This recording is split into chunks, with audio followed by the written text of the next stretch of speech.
is up, awesome people, and welcome back for tonight's last Wi-Fi Wednesday shenanigans video. So if you haven't already, make sure to check out the last two videos for this little pre-season 13 practice, I guess, battles.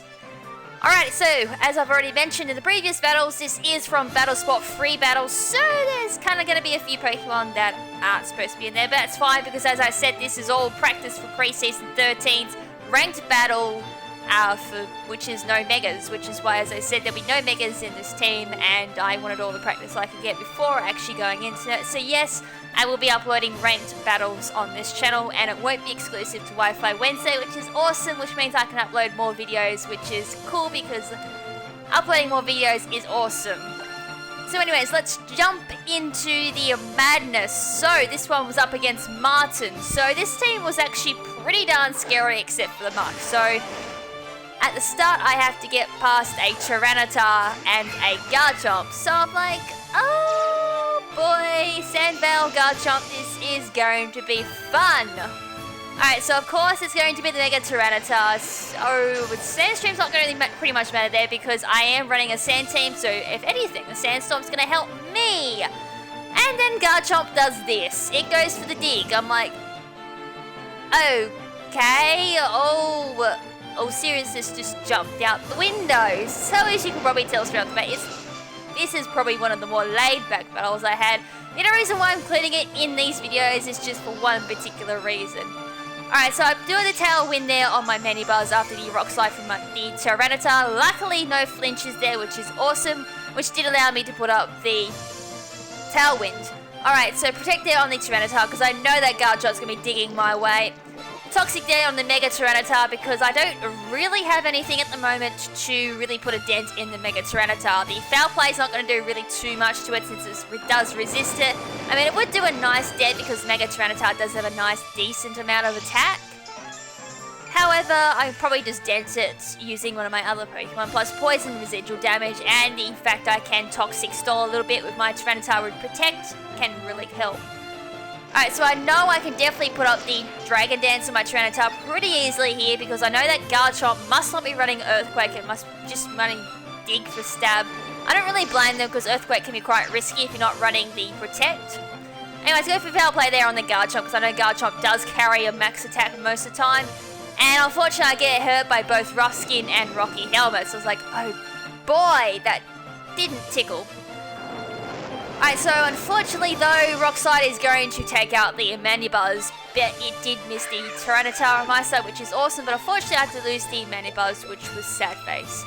Which is fine with me actually, because I can bring in Mamoswine, and since Garchomp is underneath the ground, I will protect normally this turn to protect my Tyranitar, which means I can set the stage for an Earthquake Mamoswine, which is going to do double damage to a digging Pokemon. Oh dear. Oh dear, that Garchomp got decimated. Oh dear. I would have not liked to be into that Garchomp.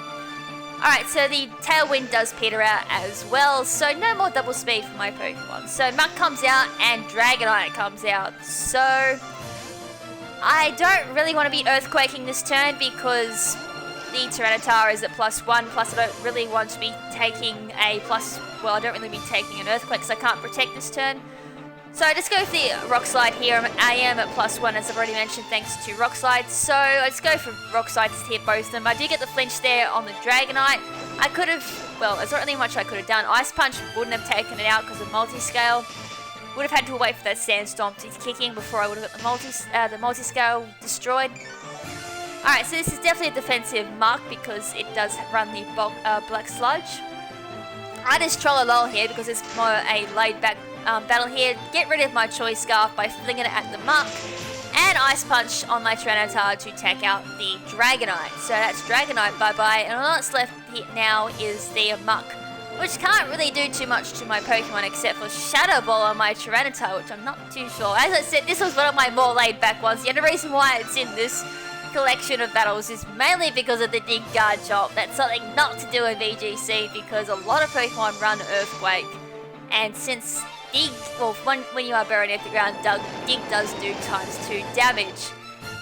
And with that, the Muck bloody lives with 1 health that the Sandstorm is going to take out the Muck. So that's Muck bye-bye. Alrighty, folks, so we've started off with a bit of a light note, so let's kick it up a notch with the next team. Alright, so straight off the bat there is of course a Mega Kangaskhan, and we all know how much I love Mega Kangaskhan. I hate it so much. Luckily, thanks to Season 13 coming out for ranked battles, there won't be any Megas, which means no Mega Kangaskhan, so back to the Safari Zone the Kangaskhan will go. Alright, so the usual lead here, well not actually usual lead, I'm leading with the Manibuzz lead here because I know Manibuzz can tank the Kangaskhan pretty damn well. It won't be able to use Sucker Punch as easily on Manibuzz because I can just Toxic it, and at the same time, you can just Power Up Punch and I can just counteract with the Foul Play. Alright, so I went for a Fake Out there on my Tyranitar, but I did Protect there, so it didn't work. Gengar goes for the Dazzling Gleam there, which does hit both Pokemon, so I did a little bit of damage there to my Manibuzz, but did miss my Tyranitar thanks to Protect, so thankfully I did Protect that turn. I actually did Protect just in case that Kangaskhan did go straight for the Low Kick or even a Power Up Punch, which would have decimated my Tyranitar pretty hard. Power Up Punch may not have killed, but Low Kick definitely would have. Alright, so Manibuzz, a little bit left for recovery there. And a Tailwind is up as well, so both Manibuzz will definitely outspeed, and so will my Tyranitar. Alright, so Rock Slide's going to hit both those Pokemon. It's a critical hit there on the Kangaskhan. Definitely looks like it's max health, max defense Kangaskhan, judging from that damage. Alright, so another Dazzling Gleam there. Unfortunately, someone got crit. I missed that. Oh well, never mind. Sandstorm's going to buff for the Kangaskhan and the Gengar, and the Sandstorm is going to take out the Mega Kangaskhan. That was awesome. Foul Play did a lot of damage there as well to the Mega Kangaskhan, so that was awesome. Alright, so Melt Black Sludge recovery there on the Gengar. Leftover recovery as well for my Manibuzz. Bringing that back up to around half health there. No, just a little bit under half. Alright, so this Sliveon comes out, so I'm like, great, there's not really too much I can do. I'm going to have to swap out here because it's Hyper Voice definitely coming my way. And Manibuzz is not going to like a Hyper Voice at that amount of health. So Rock Slide again, just to deal a little bit of damage and take out that Gengar, so that was great. Unfortunately, that did about quarter days to that Sliveon, but I do get the Flinch, which is awesome, so I can't pull off a move that turn, which does make it quite vulnerable to an Iron Head from my Excadrill, which played out pretty perfectly, actually. I couldn't have asked for a better turn. Alright, so the next Pokemon is Inferno, so I'm like, that's not cool, so I'm going to have to swap out here because Mach Punch is definitely going to hurt my Tyranitar. Alright, so Manibuzz comes onto the field as I go for the Earthquake with my Excadrill. This should do quite a lot of damage there to the Infernape, and it nearly takes out the Sliveon as well, but the Infernape does go down. That's great, because that's one main counter out the road. I could have actually just gone Protect there on the Tyranitar, but I did kind of have a derpy moment. And unfortunately, because of that dirt moment, I have to lose my Manibuzz. But at this stage of the battle, I don't think it's going to make too much of a difference because I'm still up by 3 Pokemon, and the Sliveon does go down to Sandstorm as well. Gotta love that residual damage from Sandstorm. And with that is also game. Alright, so we're going to finish it off with one last battle, and this is one of my, I think this was like my first battle I did with this team. And it was then followed by like a DC nude that had like Groudon and some other OP Pokemon that's usually banned on the normal VGC conditions. Anyways, leading here with the Darmanitan and the Weavile. So already pretty scary lead. Darmanitan, if it's Scarfed, will hurt Tyranitar pretty badly, and my Excadrill as well. So I'm not really in a nice position here. Weavile can even go for the Fake Out, which it doesn't. Judging for the fact that it did outspeed my Excadrill as well, even with Sand Rush up, means it was definitely Choice Scarfed. Earthquake there did take out the Darmanitan and nearly took out the Weavile, which is very interesting. I would have thought Weavile would have gone down, but guess not. Weavile goes for the Ice Punch there, and it does a hell of a lot of damage there to Excadrill. Bloody hell, it freeze hacks me as well. Not cool. Not cool at all. Alright, so the next Pokemon that came out is Feraligatr, which does make me kind of shiver a little bit because I know most of my Pokemon is weak to this thing, so Aqua Jet's gonna hurt a lot, and if it does put up the D-Dance, it's pretty much gonna be a really rough battle on my part. I'm already at a disadvantage. So the D-Dance does go up, raising its attack and speed by +1. I also throw up the D-Dance as well, raising my attack by +1 and speed by +1. So I think at this stage, I think the Feraligatr still outspeeds me depending on its EVs. I know for my Tyranitar, it is running the max attack, max speed with the adamant nature. Weavile does go down though due to Sandstorm residual damage, which is awesome.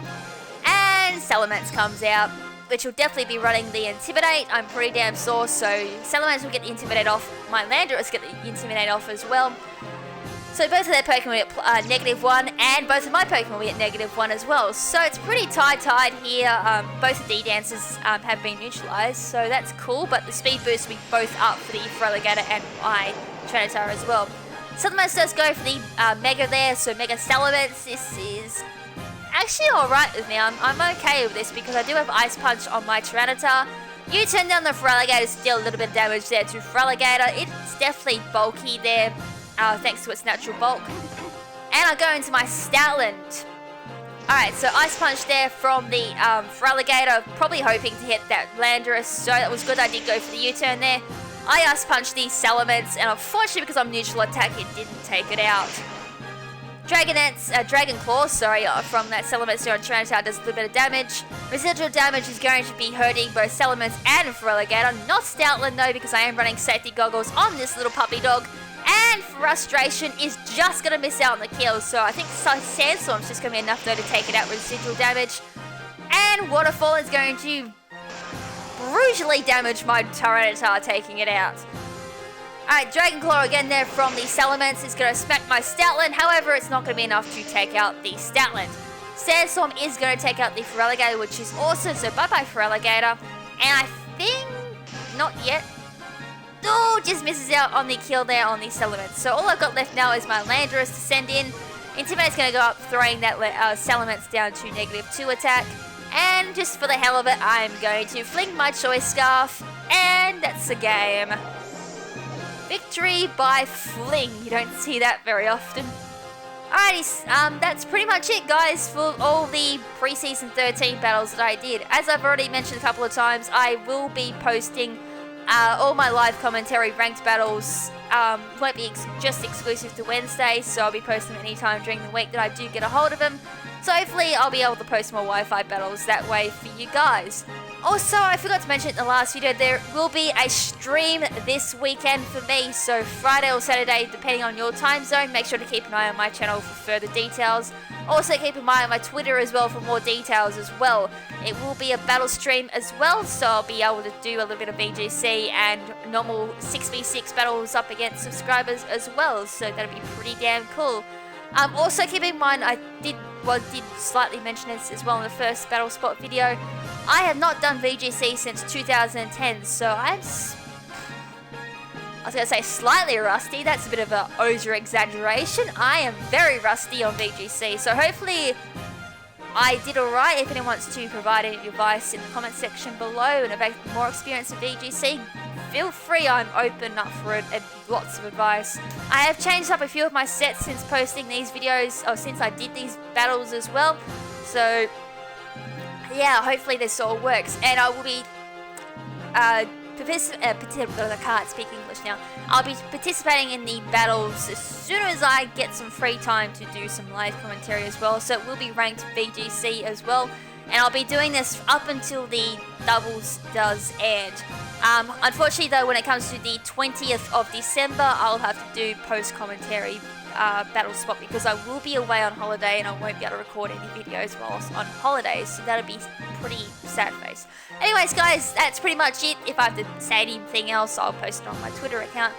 So until the next video, which will most likely be my live stream, this is Lady KrimZen saying ciao for now, but not forever.